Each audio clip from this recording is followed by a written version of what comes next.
में हमने कवर किया था कि वेइंग बैलेंस ये टेक्निकल मिक्सचर क्या होता है, जो कि एक पाउडर की ही क्लासिफिकेशन थी, उसकी डिटेल स्टडी की थी। और उसके बाद हमने किया था कि वेइंग मेथड के लिए हम किस तरह से अलग अलग बैलेंस यूज़ करते हैं, डिस्पेंसिंग बैलेंस यूज़ करते हैं, एनालिटिकल बैलेंस, इलेक्ट्रॉनिक बैलेंस, इस तरह से अलग अलग बैलेंस यूज़ करते हैं। तो क्योंकि आपको बताया था कि जो डिस्पेंसिंग है वो बहुत इम्पॉर्टेंट है, किसके लिए, अगर मान लो आपने quality product, quality doses form dispense करनी है फॉर द पेशेंट को, क्वालिटी देनी है, तो उसके लिए एक्यूरेसी बहुत इंपॉर्टेंट है। वेइंग के लिए सबसे ज्यादा क्या इंपॉर्टेंट है, एक्यूरेसी। वेइंग कैसे होनी थी, एक्यूरेट, एक्यूरेसी बहुत इंपॉर्टेंट रोल प्ले करती है, ठीक है, फॉर क्वालिटी ऑफ प्रोडक्ट।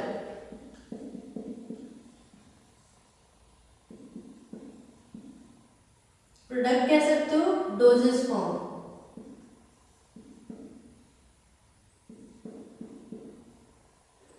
ठीक है। तो आपको लास्ट लेक्चर में बताया था कि डिस्पेंसिंग बैलेंस किस तरह का होता है, किस तरह से इसमें दो बैलेंस होते हैं, ठीक है, इसकी थोड़ी इंट्रोडक्शन दी थी। अब हम बात करते हैं एक फार्मासिस्ट को क्या क्या पॉइंट्स होते हैं ड्यूरिंग वेइंग, जब वो वे कर रहा है ऑन डिस्पेंसिंग बैलेंस, तो उसको क्या क्या चीजें उसको पता होनी चाहिए भी, किस तरह से आप वे करोगे, किस तरह का मेथड यूज करोगे, क्या प्रिकॉशन लोगे, और उसमें किस तरह से कोई एरर्स किस टाइप के आ सकते हैं, तो वो सब क्या देखेंगे हम, और मिनिमम वेट्स कितने यूज कर सकते हैं, वो सब आज हम पढ़ेंगे, क्योंकि प्रीवियस लेक्चर में हम इसकी इंट्रोडक्शन पढ़ चुके हैं। तो द फार्मासिस्ट, जो फार्मासिस्ट है उसको पूरी टेक्निक आनी चाहिए, किस तरह से वे करनी है, किसी भी मटेरियल को वे करने के लिए क्या क्या चीजें ध्यान में रखनी है वेइंग मेथड में, ठीक है, उसका पूरा अटेंशन देना चाहिए उसको। सबसे पहले जो फार्मासिस्ट है उसको क्या करना चाहिए, जो भी बैलेंस है, ठीक है, उसको प्रॉपर क्लीन करना चाहिए। जैसे जो पैन है, ये पैन कैसे होने चाहिए, क्लीन होने चाहिए, क्लीन बैलेंस होना चाहिए, ठीक है। कुछ लाइट वेटेड रूम में रखना चाहिए, ठीक है, ऐसा नहीं हो कि जहाँ पर हर तरह के बहुत सारे केमिकल्स भी पड़े हैं, ठीक है, बहुत बल्क पड़ा है, ठीक है, वहाँ पे वे कर रहे हो, वे में फिर एक्यूरेसी नहीं आएगी। तो इस तरह का एक स्पेशल रूम होना चाहिए, और वो बैलेंस क्या होना चाहिए, क्लीन होना चाहिए। वो किससे क्लीन होना चाहिए, सबसे पहला पॉइंट आ गया क्लीन बैलेंस, ठीक है, क्लीन बैलेंस होना चाहिए।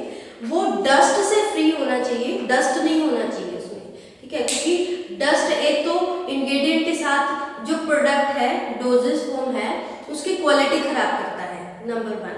दूसरा कि वो उसके साथ क्वालिटी तो खराब कर रहा है, उसके साथ जो वेट है उसकी एक्यूरेसी नहीं आ पाती, क्योंकि वो डस्ट का भी वेट उसके साथ आ जाता है, ठीक है।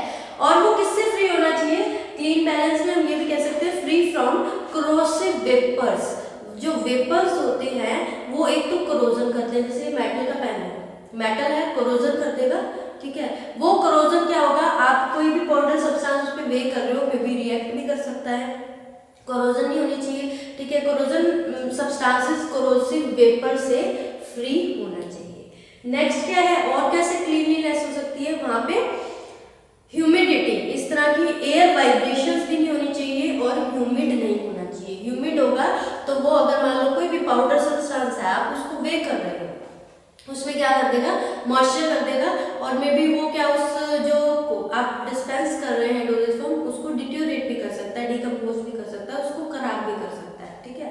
तो ऑक्सीडेशन हो सकती है उसकी, तो उससे प्रिवेंट करने के लिए ये सब चीजें एक फार्मासिस्ट को पता होना चाहिए कि जो बैलेंस है वो प्रॉपरली क्लीन होना चाहिए, और किस एरिया में होनी चाहिए, लाइट वेट रूम में होनी चाहिए, जहाँ पे ऐसा नहीं हो कि बहुत सारा बल्की मटेरियल, स्टोर का भी केमिकल्स हो, बहुत सारा मटेरियल चाहिए, तो उसके लिए अलग से एक रूम होना चाहिए।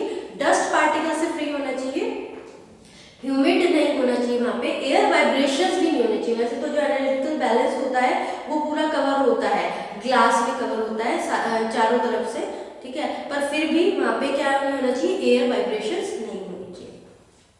सेकेंड पॉइंट, एक फार्मासिस्ट को जो बैलेंस है उसको प्रॉपरली एडजस्ट करना चाहिए, adjust the level of balance,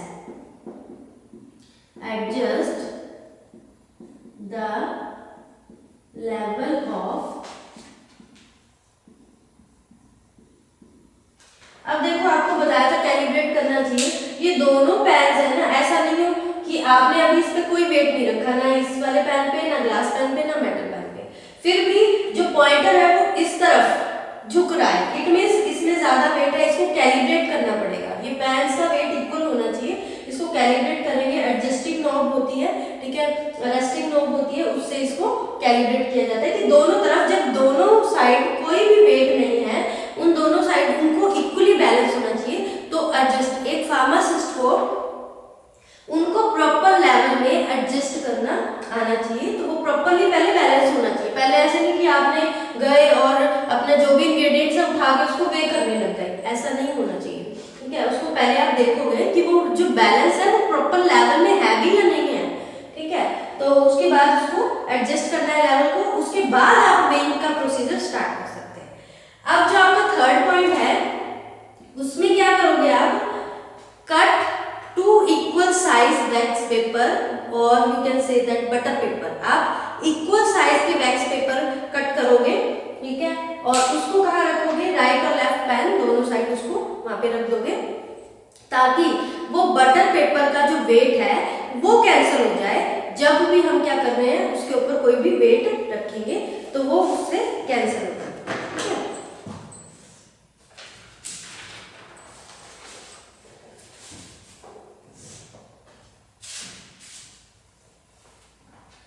और पेपर से भी एक चीज और है, जो हमने वैक्स पेपर यूज करा है, इसमें क्या होता है, यूज ऑफ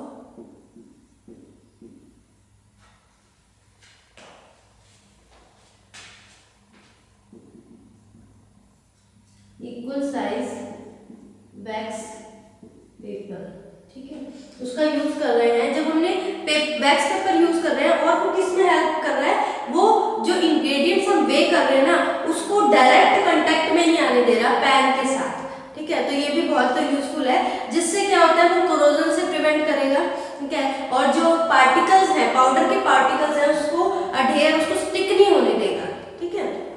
तो क्योंकि पाउडर के पार्टिकल्स भी अगर हम डायरेक्टली वे करेंगे वो उससे स्टिक हो जाएंगे, तो जितना हमने वे किया उतना तो आएगा नहीं, कुछ पार्टिकल्स तो उसके साथ रहे, तो वो एक्यूरेसी नहीं मिलेगी हमें। तो हम क्या करेंगे, जो सेकंड पॉइंट है कि हम इक्वल साइज का वैक्स पेपर कट करेंगे, ठीक है, और जो कि कोरोजन से प्रिवेंट करेगा, और जो इसका वेट है वो वेट भी इसका नहीं आएगा वैक्स पेपर का, ठीक है, क्योंकि वो पहले ही हमने कैलिब्रेट कर लिया ना, इसको कैलिब्रेट करके पहले ही रखेंगे कि हाँ दोनों का वेट है बराबर है।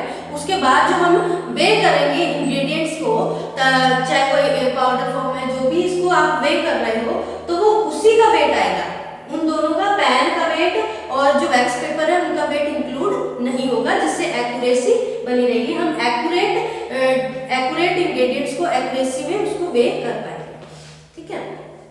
उसके बाद जो हमारा नेक्स्ट पॉइंट है, always use forcep to hold weights.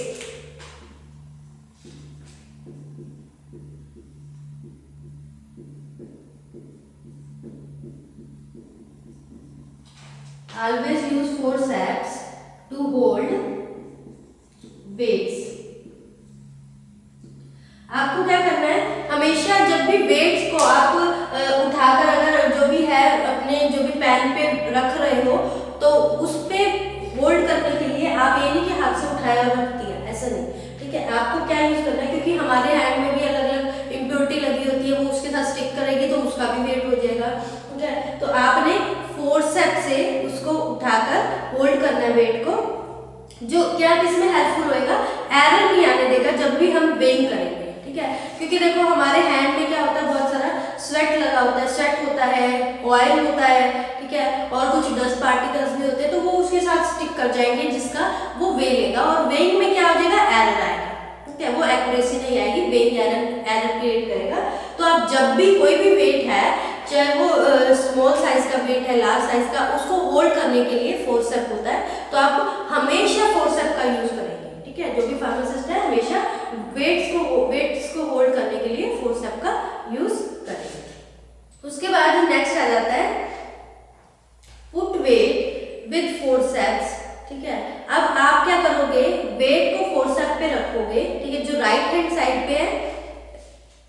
Right hand side pan है उस पे वेट रखोगे, ठीक है, और जो लेफ्ट हैंड साइड पेन है उस पे क्या करोगे, पाउडर को वे करोगे, ठीक है, राइट हैंड साइड और left hand side. Fifth point में राइट हैंड साइड में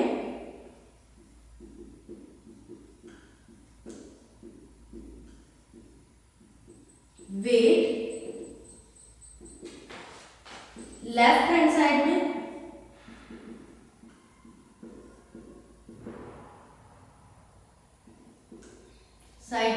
जो भी इंग्रेडिएंट है या पाउडर है, इंग्रेडिएंट्स उसको वे करोगे, ठीक है। तो आपने क्या करना है इसमें, सिर्फ जो वेट्स है उनको फोर्सेप्स से होल्ड करके राइट हैंड साइड में वेट रखोगे और जो लेफ्ट हैंड साइड में वहाँ पे पाउडर सब्सटेंस रखोगे। तो ये बहुत ही कन्वीनियंट वे है कि आप इजीली इसको हैंडल कर सकते हो, ठीक है। उसके बाद जो हमारा नेक्स्ट पॉइंट आ जाता है, जो वेट है, आपने वेट जब भी कभी रखना है अपने एनालिटिकल बैलेंस पे, डिस्पेंसिंग बैलेंस पे, जिस भी बैलेंस पे आप वेट रखोगे वो हमेशा क्या होना चाहिए, क्लीन होना चाहिए, बिल्कुल साफ होना चाहिए। Weight should be clean before use.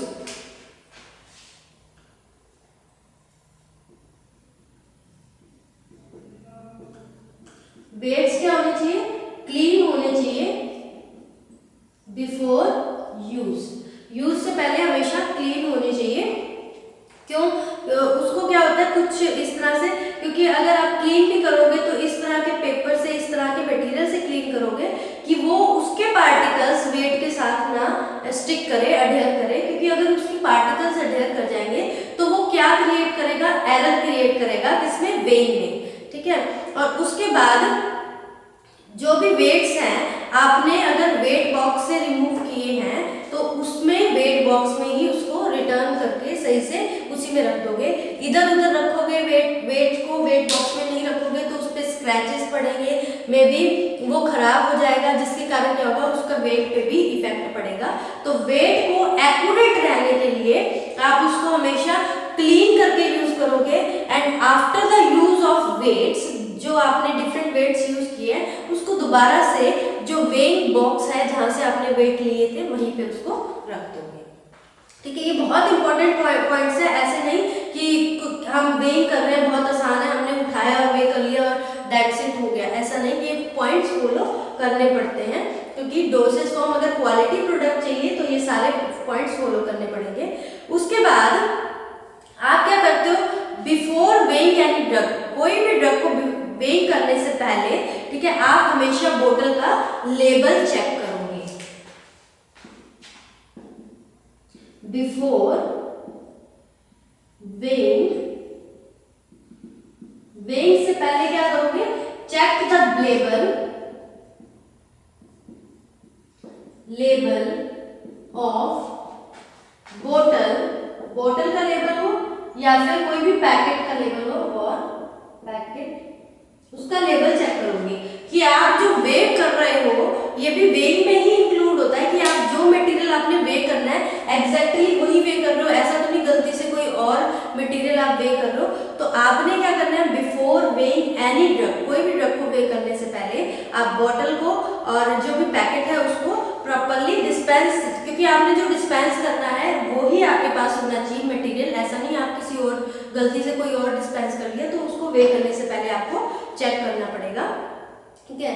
Next point क्या है, while taking out material from the bottle one must use the spatula। तो आपको क्या करना है, यूज ऑफ स्पैचुला का यूज करना है while taking out any material। आप कोई भी मटेरियल है, चाहे वो एक्सिपिएंट है या ड्रग है, एक्टिव फार्मास्यूटिकल इंग्रेडिएंट है, तो उसको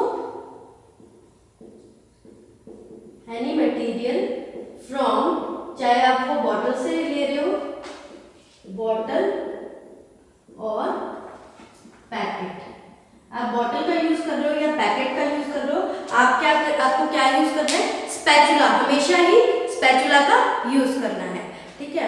फिर उसके बाद नेक्स्ट आ जाता है हमारा एडिशन और removal of powder from the slowly after arresting it. अगर आप कोई भी चीज ऐड कर रहे हैं, ठीक है, बहुत इंपॉर्टेंट पॉइंट है, अगर आप कोई भी चीज ऐड कर रहे हैं पैन में, ठीक है, जैसे पाउडर है कम डल गया और ऐड कर रहे हैं, ठीक है, जो ज्यादा डल गया उसमें से रिमूव करना है, तो वो पैन किस कंडीशन में होना चाहिए, अरेस्टिंग पोजीशन में, मतलब कि जैसे आपने इनिशियली वे करने लगे ना तो आप वो रेस्टिंग पोजीशन में था, फिर आपने ये नोट उसको किया, ये अपनी पोजीशन से अप हो गया, तो ये अरेस्टिंग पोजीशन में होना चाहिए।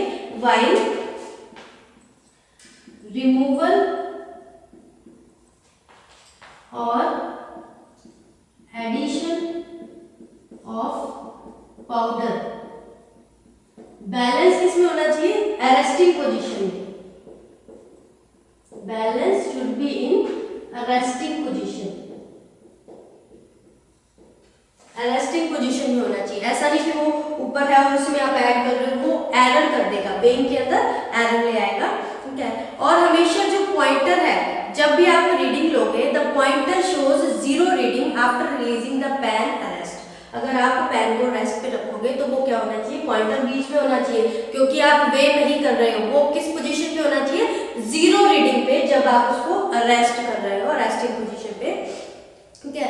उसके बाद जो नेक्स्ट पॉइंट है कि आपको क्या करना है, बॉटल और पैकेट, जब भी आपने कोई भी मटेरियल वे करना था, आपने वे कर लिया, ठीक है, वे करने के बाद उसको प्रॉपर्ली उसी टाइम उसको क्लोज कर देना, उसका लिड उसको कवर कर देना है, ठीक है, ताकि कोई ऐसा मटेरियल है प्रॉपर वे होने के बाद आप दोबारा से कहीं ऐसा ना हो कि आपके पास वो बॉटल पड़ी है, आपने दोबारा से, आपको लगा कि मैंने वे नहीं किया, आप दोबारा से उसको वे करो, तो वो एरर क्रिएट कर सकता है वेइंग में, ठीक है। तो आपको क्या करना है, हमेशा कोई भी इंग्रेडिएंट है आपने यूज कर लिया, वे कर लिया, ठीक है, वे करने के बाद आपने क्या करना है, उसका जो पैकेट है या बॉटल है उसको उसी समय उसको क्लोज कर देना है, लिड लगा देना उस पर। उसके बाद क्लोज करने के बाद इससे मिस्टेक नहीं होगी और एरर नहीं आएगा। वंस अगेन पॉइंटर बैलेंस, उसके बाद दोबारा से पॉइंटर बैलेंस को चेक करना है कि वो किस पोजीशन में है, ठीक है। उसके बाद वो जब आप रिलीज करो कि वो 0 कंडीशन में आना चाहिए, पॉइंटर बिल्कुल बीच में आना चाहिए, ठीक है।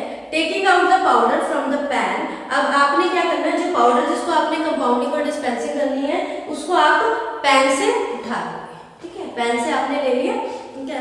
उसके बाद रिटर्न द वेट्स, जितने भी वेट्स हैं, जो भी मतलब कि कंपाउंडिंग डिवाइस है ना, आपने जो भी पाउडर और इंग्रेडिएंट है वो सीधा कंपाउंडिंग डिवाइस में ही डालना, यूज करना, ऐड करना है। जैसे पेसल मोटर में आपने कोई ट्रिचुरेशन करनी है तो आप सीधा जो वैक्स पेपर है उससे जो भी पाउडर मटेरियल है इसमें रखोगे, उसको पुट कर दोगे इन द पेसल मोटर। उसके बाद क्या करोगे आप इसमें, टेक आउट द, अब इसमें जितने भी कंपाउंडिंग करने के बाद जो वैक्स पेपर है उसको डिस्कार्ड कर दोगे, क्योंकि न्यू इंग्रेडिएंट्स की जो वेइंग करोगे तो उसके लिए आपको हमेशा क्या लेना होगा, फ्रेश वैक्स पेपर यूज करना पड़ेगा, फ्रेश बटर पेपर आप उसके लिए यूज करोगे, ठीक है। उसके बाद क्या होता है, पाउडर लेने के बाद आप जितने भी वेट्स हैं उसको प्रॉपर्ली क्लीन करके अपने वेइंग बॉक्स में उसको दोबारा से वेइंग बॉक्स में रख दोगे, ठीक है, with the help of forcep की हेल्प से, और जो बैलेंस है और जो स्पैचुला है उनको सबको क्लीन कर लोगे with the help of duster की हेल्प से। स्पैचुला और बैलेंस जो भी आपने मटेरियल यूज किया उसको क्लीन करके आप रख दोगे, ताकि आप जब नेक्स्ट वेइंग करो तो आपको प्रॉपर्ली क्लीन मिले। कुछ चीजें ऐसी होती हैं जो अडेयर हो जाती है, उसके साथ चिपक जाती है, तो वो उतरती नहीं है, उसको उतारना मुश्किल हो जाता है, तो इसलिए आप प्रॉपर्ली क्लीन करके ही, यूज करने के बाद भी क्लीन करोगे, बिफोर एंड आफ्टर यूज आप हमेशा जो बैलेंस है उसको क्लीन करोगे। So these are the points which are very important and it plays very important role while weighing, while dispensing a dosage form. जब भी हम एक डोजेज फॉर्म डिस्पेंस करते हैं उस दौरान ये सारे पॉइंट एक फार्मासिस्ट को जरूर पता होना चाहिए, क्योंकि ये किसको इफेक्ट करता है, क्वालिटी, जो प्रोडक्ट है, जो डोजेज फॉर्म है उसकी क्वालिटी को इफेक्ट करता है, ठीक है। उसके बाद इसमें कुछ एरर्स के भी चांसेस होते हैं, कुछ पॉसिबल एरर्स होते हैं वेइंग के दौरान। वो कौन से एरर्स होते हैं,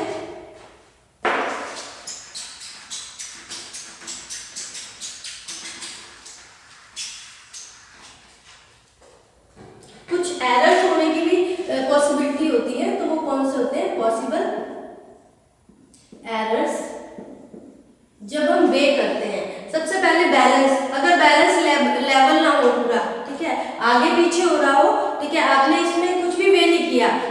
आपने वेट्स डाले, ना ही आपने इसमें इंग्रेडिएंट ऐड किए, लेकिन ये फिर भी प्रॉपर बैलेंस नहीं है, इस साइड ज़्यादा ये बेंड कर रहा है, तो इट मीन्स वो लेवल नहीं है, उसमें एक्यूरेसी नहीं आएगी। उससे क्या होता है, एक्यूरेसी ना आने के कारण वेइंग एरर आ जाता है। ठीक है, रेस्टिंग पोजीशन, अगर रेस्ट पोजीशन में डिफेक्ट है, ठीक है, कई बार क्या होता है कि ऊपर नीचे होते हैं, यहाँ पे इसकी नोब्स होती है वो ऊपर नीचे होते हैं, रेस्टिंग पोजीशन में ही ये प्रॉपर नहीं होते। ठीक है, अगर उनके जो दो पैन है इनके वेट ही डिफरेंट है, ये यानी इक्वल ही नहीं है, आपस में ही पहले इक्वल नहीं है, तो इसमें वेइंग कैसे एक्यूरेट होगी, तो इस तरह के भी एरर हो सकते हैं। ठीक है, पोजीशन, अगर मान लो दोनों की पोजीशन लेफ्ट और राइट पैन की चेंज कर जाए तो उससे भी एरर आ सकता है। ठीक है, wax paper on both the pans not have similar weight, अगर मान लो वैक्स पेपर जो यूज कर रहे हैं, एक का साइज छोटा है एक का साइज बड़ा है, तो ऑब्वियसली जिसका बड़ा साइज है उसका वेट ज्यादा आ जाएगा, तो वैक्स पेपर भी दोनों पे सेम साइज के यूज करने चाहिए। ठीक है, वेइंग इज परफॉर्म डायरेक्टली, अगर हम डायरेक्टली पैन पे वेइंग कर रहे हैं ना, कि आपने वैक्स पेपर यूज नहीं किया तो कोरोजन हो सकती है, उसका जो डस्ट पार्टिकल है उसका वेट आ सकता है, एयर का वेट आ सकता है। ठीक है, ह्यूमिडिटी आ सकती है, टेम्परेचर का भी इफेक्ट हो सकता है, तो इसलिए क्या होता है, जो पैन होते हैं दोनों क्या होने चाहिए, सिमिलर वेट के होने चाहिए। ठीक है, और डायरेक्टली हमें क्या करना है, वेइंग पैन पे नहीं करनी। और इसमें क्या होता है, वेट्स को जब हैंडल करोगे तो वो हैंड से हैंडल करोगे, तो हमारे हैंड्स का जो स्वेट है, जो ऑयल है, जो ग्रीस है, वो भी उसके साथ स्टिक हो जाएगी और उसका भी वेट आएगा, जो क्या क्रिएट करेगा, एरर क्रिएट करेगा इन वेइंग प्रोसेस। ठीक है, और जो फ्रैक्शनल वेट है लेकिन वो कैलिब्रेटेड नहीं होते, कैलिब्रेटेड मतलब कि उसमें या तो कहीं से कोई खरोच आई हुई है इस तरह से, तो वो प्रॉपरली जितना वेट होना चाहिए उतना वेट नहीं होता, तो वो प्रॉपर होने चाहिए, कैलिब्रेटेड होने चाहिए, उनको बॉक्स में ही रखना चाहिए, जो उनका बॉक्स है, बाहर रखोगे तो इट मीन्स उस पर डस्ट पार्टिकल जम सकते हैं, उस पर स्क्रैचेज आ सकते हैं, जिससे उनका वेट कम ज़्यादा हो सकता है। ठीक है, तो दीज आर सम, कई बार क्या होता है, वोलेटाइल मटेरियल को अगर हम वे करेंगे ओपन वेसल में, वो पहले ही वोलेटाइल है, ठीक है, तो वोलेटाइल मटेरियल को जो कि रूम टेम्परेचर पे नहीं रहता, वो इवेपोरेट हो जाता है रूम टेम्परेचर पे, तो उसको हम ओपन वेसल में नहीं मेजर कर सकते, उसका वेट उतना नहीं आएगा क्योंकि वो इवेपोरेट हो जाएगा, इसलिए उसको ओपन वेसल में आप नहीं वो कर सकते। तो ये कुछ पॉसिबल एरर्स हैं जो कि वाइल डिस्पेंसिंग के दौरान हो सकती है, तो अगर हम पॉइंट टू पॉइंट जैसे जो मेथड बताया है उस मेथड से वे करेगा फार्मासिस्ट, तो उसमें एक्यूरेसी आएगी और एरर के चांसेस बहुत ही कम होंगे। So this is all about the weighing technique और वेइंग मेथड जो कि फॉलो करना चाहिए फार्मासिस्ट को, और जो एरर्स है उसको पता होना चाहिए कि ये एरर हो सकती है, तो उसको उसके अकॉर्डिंग ही प्रोसीजर फॉलो करते हुए, उसको ध्यान में रखते हुए, एरर्स ना हो, उसको प्रॉपरली स्टेप बाय स्टेप सारा प्रोसीजर फॉलो करना चाहिए। This is all about the weighing method. Next lecture में हम आगे की कुछ प्रिकॉशन, प्रॉपर केयर कैसे करनी है वो पढ़ेंगे। ठीक है, और क्या क्या प्रिकॉशंस लेने चाहिए वाइल वेइंग, वो हम नेक्स्ट लेक्चर में कवर करेंगे। ठीक है, this is all about the weighing method, dispensing balance पे कैसे वेइंग करते हैं, एंड एरर्स, पॉसिबल एरर्स जो कि वेइंग में हो सकती है। बाकी हम जो टॉपिक है वो नेक्स्ट लेक्चर में प्रोसीड करेंगे। अभी के लिए थैंक यू स्टूडेंट्स।